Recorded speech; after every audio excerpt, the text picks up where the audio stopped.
Assalamualaikum warahmatullahi wabarakatuh. Teman-teman semua, alhamdulillah kembali bersama aku ya. Di sore hari yang cerah ini, alhamdulillah barokallah, saya diizinkan untuk membuat video lagi ya. Oke, kali ini tuh saya hanya berbagi tips saja ya teman-teman. Kehidupan setelah menikah menurut saya ya teman-teman. Pokoknya kehidupan setelah menikah itu Masya Allah, kehidupan setelah menikah itu dengan sebelum menikah itu sangat berbeda ya teman-teman. Entah dari status kita, dari dulunya kan kita kan lajang, terus kita mengalih ke profesi menjadi seorang istri, atau suami menjadi laki-laki menjadi seorang suami teman-teman ya. Nah disitulah kita itu ada banyak banget perbedaannya teman-teman. Entah dari kita itu statusnya, terutama di status KTP ya teman-teman. Itu udah jelas banget status KTP kita itu akan terganti ya. Jadi tadinya lajang dengan status menjadi kawin atau menikah ya teman-teman. Oke, setelah itu, dari status tersebut ada lagi kita itu dari ini ya teman-teman, dari lingkungan. Nah teman-teman, lingkungannya setelah kita menikah dan sebelum kita menikah itu sangat berbeda teman-teman. Otomatis yang paling penting banget ini masalah kita memilih tempat tinggal ya. Dari kehidupan setelah menikah, kita itu wajib memilih untuk tinggal di mana. Jadi intinya sebelum kita menikah harus dipikirkan matang-matang kita nanti akan ikut ke siapa.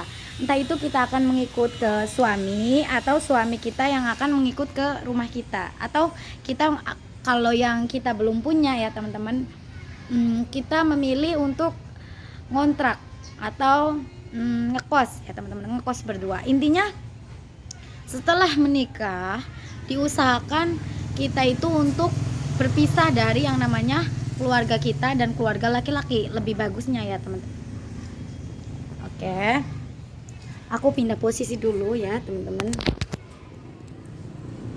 Jadi di sini tuh ya teman-teman, silakan di like dan di subscribe. Kehidupan setelah menikah itu setelah menikah dan sebelum kita menikah sangat-sangat berbeda. Entah kita dari berbagai macam aspek ya teman-teman.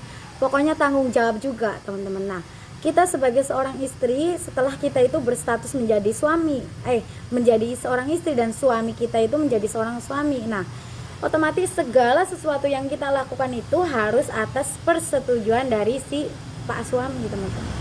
Jadi tidak boleh kita itu semena-mena sesuka hati kita pergi jalan-jalan kemana, itu nggak bisa ini ya teman-teman. Jadi tidak segampang itu ya, kita itu bisa jalan-jalan sesuka hati kita tanpa atas persetujuan suami.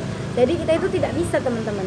Jadi untuk tips aku dari aku sendiri, untuk kalian itu lebih untuk kalian sendiri itu lebih mengerti bahwa apa itu sebuah pernikahan. Pernikahan itu bukan hanya pernikahan itu harus dari zahir dan batin teman-teman. Kenapa aku katakan seperti itu? Karena kalau pikiran kita itu belum matang, mental kita itu belum siap, kita menikah dengan seseorang itu otomatis kita itu belum ada persiapan sama sekali teman-teman. Entah itu kita dari segi mental dan segi kesiapan segala macam-macam ya teman-teman. Pokoknya intinya di sini itu saya hanya berbagi share kepada kalian. Pokoknya setelah menikah diusahakan kita itu harus pisah rumah, entah itu dari keluarga kita dan keluarga suami. Jadi kita itu diusahakan untuk berdiskusi dengan calon suami kita itu untuk tinggal di mana teman-teman. Jadi saya sarankan kita itu tidak usah ikut dengan mertua atau ikut dengan orang tua kita. Kenapa saya katakan seperti itu? Karena sebuah kehidupan baru yang maligai rumah tangga itu adalah kita memilih kehidupan baru dengan orang baru, dan di dalamnya sebuah keluarga kecil yang itu ada aku dengan seorang suami ya. Jadi kenapa aku memilih seperti itu? Karena pertama ya teman-teman, kalaupun nanti kita itu ngikut ke keluarga suami, otomatis kita itu harus beradaptasi benar-benar dengan keluarga suami. Nah, kalau suami bertemu dengan keluarga kita, otomatis nanti suami itu akan beradaptasi dengan keluarga kita. Nah, disitulah yang menyulitkan kita itu untuk beradaptasi. Nah, jadi di situ ya teman-teman. Jadi yang menyulitkan sebuah rumah tangga itu, kita itu harus memilih tempat tinggal. Nah, yang kedua itu kita memilih untuk kita itu diizinkan untuk bekerja atau tidak bekerja. Itu kita itu harus atas persetujuan Pak suami. Jadi kalau kita tidak disetujui oleh Pak suami, kita pun bekerja itu malah menghasilkan dosa teman-teman di situ.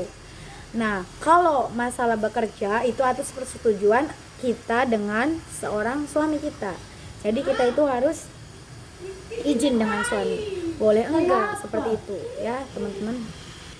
Di situ teman-teman ya. Jadi disitulah kita itu harus memiliki pikiran yang matang. Selain kita juga harus punya pemikiran. Yang pertama itu kita memilih tempat tinggal. Yang kedua itu, yang pertama paling utamanya itu kita harus punya kesiapan mental dari zahir dan batin. Jadi kalau kita itu mentalnya kita belum siap, kita jangan dulu melangkah ke pernikahan. Jadi kita itu ada step by stepnya teman-teman di sini ya. Jadi kita itu harus mengenali dulu lebih dalam keluarga dari calon pasangan kita seperti apa, dan pertama itu kita tuh harus tahu karakteristik dari sikap dari pasangan kita, sikap dia menghadapi masalah, menghadapi situasi bersama kita. Apakah dia itu bisa menyelesaikan ya. Jadi kehidupan setelah menikah itu adalah maligai rumah tangga yang baru kita bangun, dan disitulah kita itu akan kaget dengan berbagai macam masalah ya. Yang disitulah masalah itu otomatis akan ada ya teman-teman. Masalah itu otomatis akan ada setiap harinya. Dan setiap harinya itu masalah itu akan berganti, entah itu kita harus beradaptasi dengan keluarga, dengan tetangga ya. Kalau kita ngikut keluar kota atau kemana, kita itu otomatis harus ikut dengan tetangga ya teman-teman. Oke, silakan teman-teman, ada yang ditanyakan, nanti aku mau bikin video selanjutnya. Silakan di like dan di subscribe channel aku. Sekian itu aja. Wassalamualaikum warahmatullahi wabarakatuh.